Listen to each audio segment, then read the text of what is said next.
Friends ఇప్పుడు మనం ఈ పండు మిరపకాయలతో పండు మిరపకాయలు పచ్చడి చేద్దాం. ఫ్రెండ్స్ ఈ పండు మిరపకాయలు మొత్తం ఈ నీళ్ళలో కడిగేసుకుందాం నీట్గా. ఫస్ట్ వీటిని మొత్తం నీట్గా కడిగేసుకొని వచ్చేద్దాం ఒకటేసారి. పండు మిరపకాయలు మొత్తం తొడియాలు మొత్తం ఒలిచేస్తున్నాను.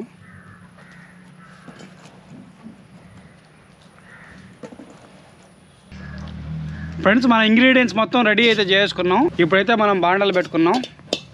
మన వీడియోస్ కొంచెం విలేజ్ స్టైల్లో ఉంటాయని చెప్పేసి ఇట్లాగ మనం పొయ్యి మీద అయితే చేస్తున్నాం. ఇప్పుడు గ్యాస్ పొయ్యి కూడా తెచ్చుకోవచ్చు. ఇక్కడికి మేము తెచ్చుకోలేదు, అది నార్మల్లే కదా, అందరూ గ్యాస్ పొయ్యి మీద చేస్తారు. ఇదైతే పాత పద్ధతిగా ఉంటుందని చెప్పేసి ఇలాగా ఇంక నుంచి మన ప్రతి వీడియోస్ పొయ్యి మీద అయితే చేద్దాం. పొయ్యి మీద చేసుకుందాం, ప్రతిదీ దంచుకుందాం అనమాట. దంచుకొని మనం చేసుకుందాం. ఫ్రెండ్స్ ఇప్పుడు మనం బాండలు పెట్టేసాం కదా, ఇప్పుడు బాండల్లో నూనె పోసుకుందాం.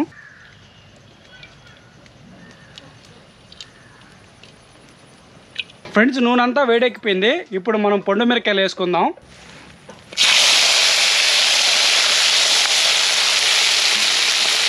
ఫ్రెండ్స్ మన పండు మిరపకాయలు కొంచెం లైట్గా వాడిన తర్వాత ధనియాలు ఆవాలు అయితే వేస్తున్నాను. అలాగే జీలకర్ర, మెంతులు, పచ్చెనపప్పు, మినపప్పు,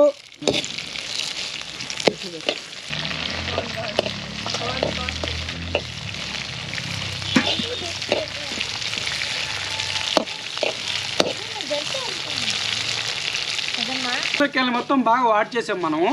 ఇప్పుడు వచ్చి ఎర్రగడ్డలు వేసుకుందాం. అల్లం కూడా వేస్తున్నాను.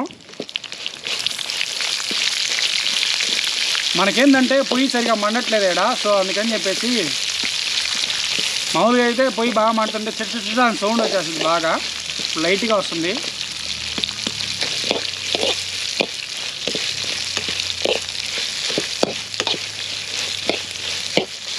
ఫ్రెండ్స్ ఇప్పుడు మనకి ఎర్రగడ్డలు కూడా వాడిపోయాయి. ఇప్పుడైతే టమాటాలు వేస్తున్నాను నేను.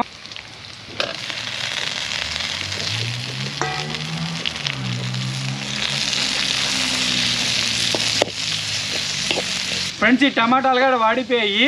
ఇప్పుడు ఇందాక నానబెట్టుకున్న చింతపండు వేసేస్తున్నాను అనమాట. ఇదండి, సో నానబెట్టుకున్న చింతపండు,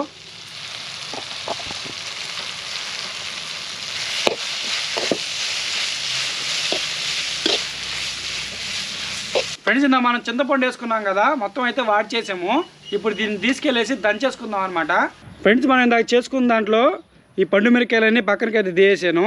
ఇదిగోండి, ఇదంతా సపరేట్ తీసాను అనమాట. ఫస్ట్ పండు మిరపకాయలు అయితే రోట్లో వేసుకుంటున్నాను.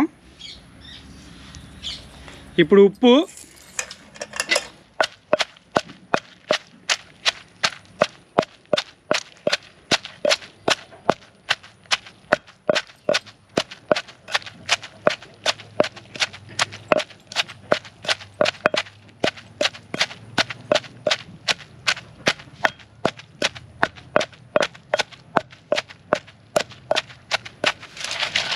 ఫ్రెండ్స్ మనం ఇప్పుడు నీట్గా దంచేసుకున్నాం.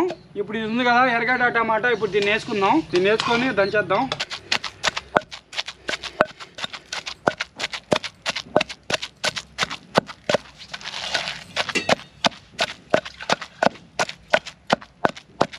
ఫ్రెండ్స్ పచ్చడి మొత్తం దంచేసుకున్నాము. దంచడం కన్నా రుబ్బామనుకోండి ఇంకా చాలా బాగుంటుంది టేస్ట్. ఇప్పుడు ఏంటంటే ఇక్కడ రుబ్బు రోల్ లేదు కాబట్టి, సో అందుకని దంచామన్నమాట దాన్ని తెచ్చుకొని. ఇప్పుడు వచ్చేసి మనం ఈ పచ్చడికి తిరమాత పెట్టుకుందాం. కొంచెం నూనె పోసుకొని బాండల్లో లైట్గా, కొంచెం చాలు, ఎక్కువే వద్దు. నూనె కొంచెం వేడెక్కిన తర్వాత కొంచెం ఆవాలు, జీలకర్ర, పచ్చెనపప్పు, మినపప్పు, వీటిని కొంచెం చిటపట్లాడించుకోవాలి బాగా. వీటిని కొంచెం చిటపట్లాడించుకొని, ఓకే చిటపట్లాడించుకొని ఇప్పుడు కరివేపాకు. ఫ్రెండ్స్ ఓకే, తిరమాత రెడీ అయిపోయింది. ఇప్పుడు మనం దంచుకున్న పచ్చడి. ఫ్రెండ్స్ పండు మిరపకాయల పచ్చడి అయితే రెడీ అయిపోయింది. ఫ్రెండ్స్ మా వీడియోస్ నచ్చితే లైక్ చేయండి, సబ్స్క్రైబ్ చేయండి, మన ఛానల్కి అయితే సపోర్ట్ చేయండి మీరు అందరూ. ఫ్రెండ్స్ మేము ఎక్కువగా గ్యాస్ పైన అయితే చేసుకుంటుంటాము. ఫస్ట్ టైం ఇప్పుడు పొయ్యి మీద అయితే చేసాము. పాత రోజులు అందరూ పొయ్యి మీద చేసుకునే వాళ్ళు. పొయ్యి మీద చేసుకునేటప్పుడు చాలా ఈజీగా అనిపించింది. చూడండి ఈ కట్లు గిట్లంతా పొగ అంతా చాలా అయితే ఈజీగా అనిపించింది. మనకి పొయ్యి కూడా సరిగా మంటలేదు. నెక్స్ట్ టైం ఇంకా అంటే కొంచెం పోను మనం ఇంకా పొయ్యికి బాగా అలవాటు పడిపోతాం కాబట్టి ఇంకా మనం మంచిగా వీడియోస్ చేసుకుందాం. ఇంకా మీరు ఏమైనా కొత్త రెసిపీస్ కావాలంటే మమ్మల్ని అడగండి. పలానా ఐటమ్ కావాలనుకోండి, ఐటమ్ని కామెంట్ చేయండి, మేము ఆ వీడియోస్ అయితే చేస్తాము. ఈ వీడియో వచ్చేసి కొంచెం ఈవినింగ్ అయితే స్టార్ట్ చేసాము. ఇప్పుడు ఏంటంటే ఈవినింగ్ స్టార్ట్ చేయడం కాబట్టి ఇప్పుడు చీకటి అయిపోయింది. సో ఇప్పుడైతే టేస్ట్ చూద్దాం దీన్ని, పచ్చడిని. ఫ్రెండ్స్ పొండు మిరకాయల పచ్చడి టేస్ట్ అయితే అదిరిపోయింది అంతేను, సూపర్ గా ఉంది. ఇప్పుడు వేడి వేడి అన్నంలో వేసుకొని తింటే ఉంటది, సూపర్ గా ఉంటది అంతే. ఓకే, మా ఛానల్ కి సబ్స్క్రైబ్ చేసుకొని అలాగే లైక్ చేయండి. ఓకే, బాయ్ బాయ్ అందరికి, థ్యాంక్ యూ.